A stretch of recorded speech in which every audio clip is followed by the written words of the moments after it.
has stepped into the fray. Gonzales is proposing a 2 to 3 year term for the president, who will be elected in 2010, to give way to changes in the form of government and other constitutional amendments. The NSA chief adds general elections could be held again in 2012 to elect members of parliament. They will then choose the prime minister. Pag hindi natin tinignan talaga yung pagbabago ng sistema, what I project is that, or predict is that after 2010 we will have more of the same. And I think our people deserve something better. A political analyst can't help but be wary of the proposal, especially since it's coming from a member of the Arroyo cabinet.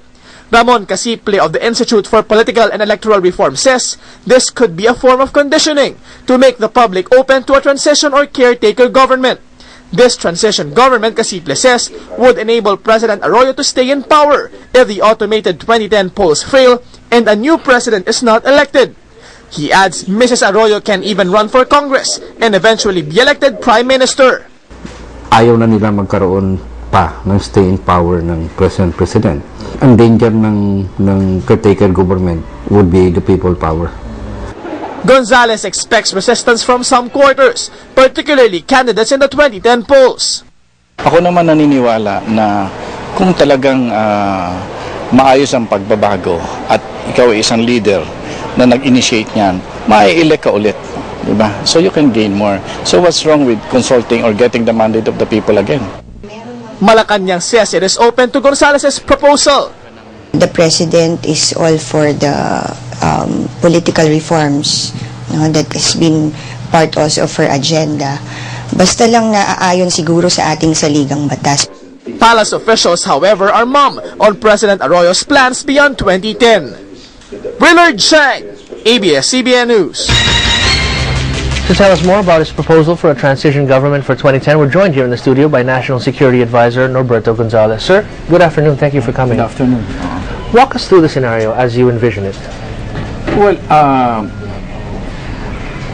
you know, well, I'm thinking that I wish we can start it today, but because of our unpopularity, I don't think that's a wise idea. But I was just thinking of proposing it to the next president, that maybe, if we're thinking in terms of something better for the country, for example, if we want to do changes in the way we're going to develop the country. For example, I'm saying that why have we accepted that we're a third world when we can be first world? But attempting to be a first world country requires certain fundamental changes in our society. And the newly elected president, I think, would need 2 to 3 years to do that, including a change probably of the charter. But that's not the only one. Yeah, but walk me through the scenario. I mean, before we talk about the details of which changes, walk me through the scenario. There's an election in 2010. There's an election in 2010. The new president may attempt to change the charter, and right away, as soon as possible. Yeah. And if it happens, then maybe in the transitory provisions of that charter, we can call for new elections. Do you envision also an election in 2010 for constitutional convention members, or no, not necessarily? Well, I wish we can do that. You see, the major issue against charter change today is the possible extension of the president if we change the charter today.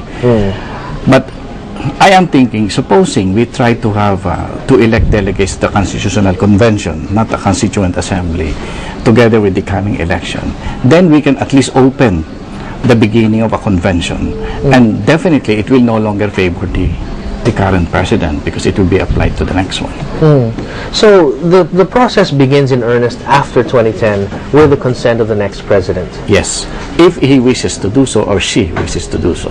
But you were saying in that story by Willard, sir, that you don't think that anyone who's going to run for president would support this. Why would anyone who spends all that money to become president be willing to give it up after 2 or 3 years? I think there are some who would, if they are seriously thinking of changing the direction of change in the country. If we want to be more of the same, what we're experiencing today, and we don't want any changes on the direction of change in this country, yeah, go ahead. We will have election in 2010. You will have 6 years.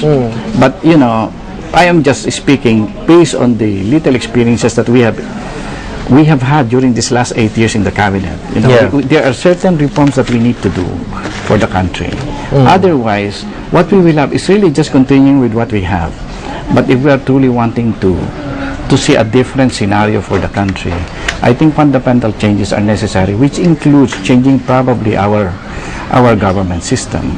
To a parliamentary form of government. Well, I am biased for the parliamentary system, and that is but there are other things that we need to do.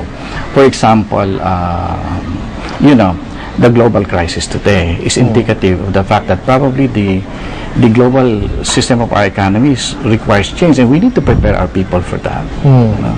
It's a new global order, economic order has been discussed many years ago. You're not going to give us that line about how we need to open up industries to 100% foreign ownership, right? Hindi naman. No, that's what the congressmen are giving us. What I'm trying to say is that, you know, as early as the early 90s, you know, for example, in a conference of the Social Democrats, the then Prime Minister of Portugal looked into the global situation of the economy and says that something drastically wrong could happen in the future. And they started outlining a few directions. The Prime Minister of Australia recently made the same statements. I think we need to be sensitive to this kind of changes in the world and prepare. And of course, there are other things we need to do here. For example, I'm very weary of what will happen in 2010 elections. You see, we experienced that when the when you're you know, you elect a president, you doubt whether she really won or not. It's very, very difficult. And I think the next president might suffer the same fate if we continue to have the kind of electoral system that we have today. I think that seriously, the next president, if he survives the election, should think in terms of really cleaning up the electoral system of the country, so that once and for all in the future we will have that confidence that we are electing our chosen leaders. So here's the thing, and you mentioned it, you said you would have wanted it to start earlier, but because of the unpopularity of the government, you think it wasn't feasible.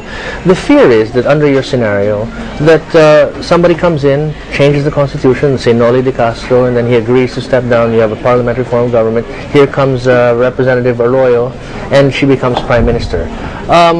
That's a scenario that has been brooded about.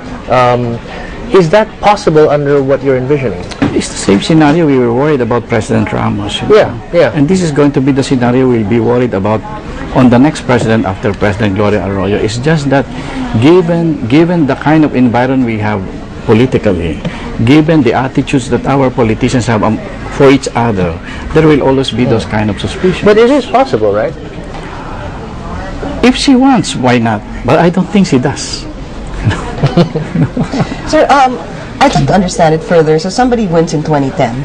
A president and a vice president wins. And during the term of that president, they pave the way for a constitutional convention. And elections to be held again in 2010, right? No, what I'm saying is that when you change a system of government, you require a fresh mandate. Supposing you change the charter sometime between 2010 and 2012.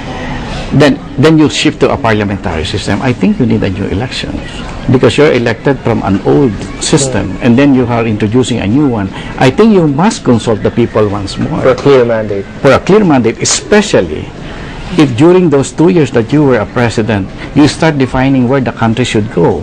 This is one of the things that we're lacking. You know, nobody's telling us where the hell we're going. Wasn't that the president's job 8 years ago, sir? We were trying. So where are we going? We're going to charter change? No, it's not charter change that we should really be focusing about. I think it's about the model that we have. You know, I am not an economist, but I have been looking just on our country, and I think that if we proceed the way we're proceeding today, the most optimistic thing that I could hope for is for the Philippines to become the #1 third world country in the world. You know? So I think we should think. Secretary, it's the system, it's not the people. It's the system that's the problem, not the people. Well, you know, we cannot say it's the system or the people. I think both. It's just that sometimes we neglect certain aspects because we focus on certain. For example, we say the morality of our people, the morality of our leaders, and we focus so much on that. What I'm saying is that there are also systemic reasons for the things that we're suffering today, and we should address all of this. So you're against